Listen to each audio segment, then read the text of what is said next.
እንኳን ደህና ቆያችኝ። የኔ ስም ያብስራ አዲስ ይባላል። የዴማ ሆፕ ብራንድ አምባሳደር ነኝ። ዴማ ሆፕን የመረጥኩት ሎኬሽናቸው በጣም ቆንጆ ቦታ ነው። ሰፋፊ ቤት ነው ያላቸው። ቦሌ መድኃኒዓለም ላይ በጣም ቆንጆ የሚባል ሱቆችና ቤቶችን እየሸጡ ይገኛሉ።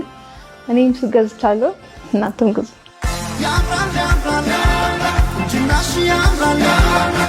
መጀመሪያ ያየሁት የቦሌ አደይ አበባን ያየሁት በ7 ወር ውስጥ ነው ስትራክቸር ያለቀው። ቦሌ መድኃኒዓለም ደግሞ በ4 ወር ውስጥ ብቻ እስከ 18 ወለል ላይ ድረስ ደርሰዋል እና ፍጥነታቸው በጣም የሚያስገርም ነው። የንግድ ሱቆችንና ቤትን አንድ ላይ መሸጥ አልተለመደም።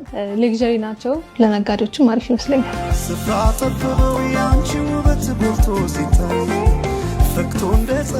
ብዙ ጊዜ የንግድ ሱቆች ለሽያጭ አይቀርቡም።